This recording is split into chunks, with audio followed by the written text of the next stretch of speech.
nom du Père et du Fils et du Saint-Esprit. Amen. Ô Seigneur, envoie ton esprit et tout sera créé, et tu renouvelleras la face de la terre.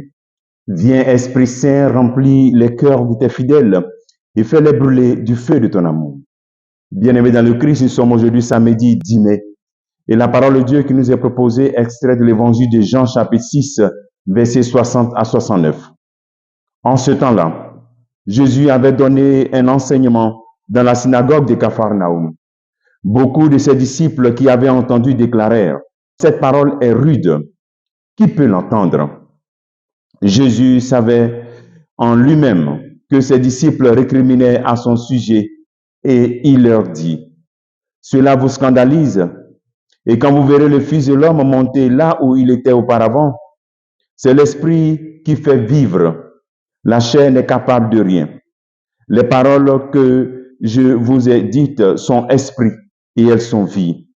Mais il y en a parmi vous qui ne croient pas. » Jésus savait en effet depuis le commencement quels étaient ceux qui ne croyaient pas et qui était celui qui le livrerait.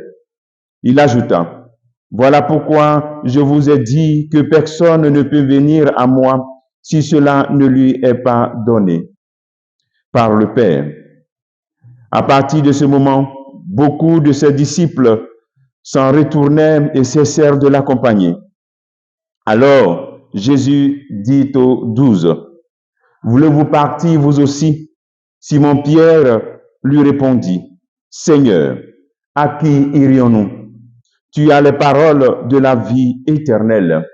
Quant à nous, nous croyons et nous savons que tu es le Saint de Dieu. Acclamons la parole de Dieu, louange à toi, Seigneur Jésus. » Cette parole est rude, difficile à comprendre. Donner sa chair à manger, donner son sang à boire.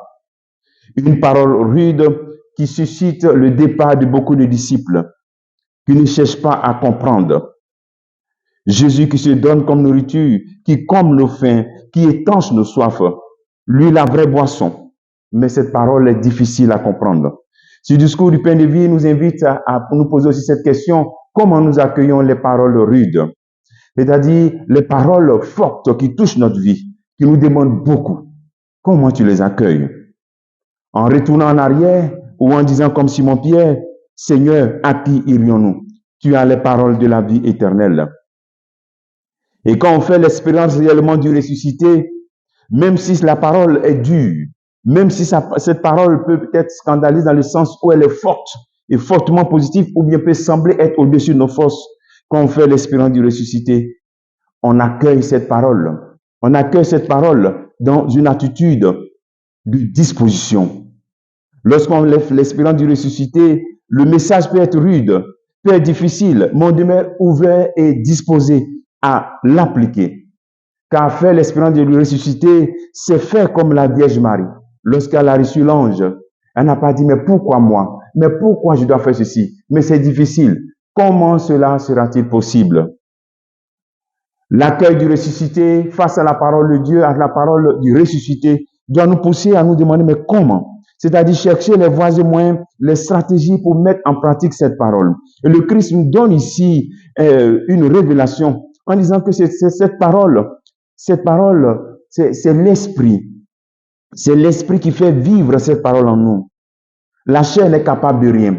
Dans la chair, nous ne pouvons pas accueillir les paroles de Dieu difficiles, les paroles de Dieu qui touchent notre vie et nous exigent. Nous devons les accueillir dans l'esprit.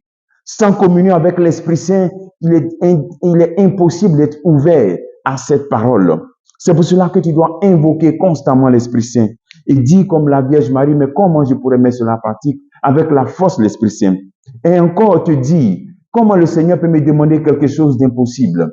Comment le Seigneur peut me demander quelque chose qui est au-dessus de ma force? Si lui me donne l'Esprit Saint, s'il est toujours avec moi, s'il s'appelle l'Emmanuel, Dieu avec moi.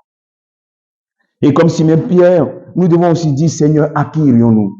Tu as les paroles de la vie éternelle. Restez avec lui, quelle que soit la dureté de la parole. Et comprendre que lui-même nous aide. À qui irions-nous? Tu as les paroles de la vie éternelle. Alors donc, c'est comme accueillir cette parole comme l'essentiel. Ce qui nous remplit, ce qui nous comble, c'est la volonté et la parole de Dieu. comme travail que tu pourrais faire en ce jour, c'est de poser cette question simple, aussi comme Simon-Pierre. Est-ce que tu peux dire, Seigneur, à qui irai-je? Je n'ai que toi seul. Tu es mon plan A, tu es mon plan B, tu es mon plan Z. Je n'ai plus d'autres plans. C'est toi seul, mon unique plan. Que Dieu te bénisse au nom du Père et du Fils et du Saint-Esprit. Amen.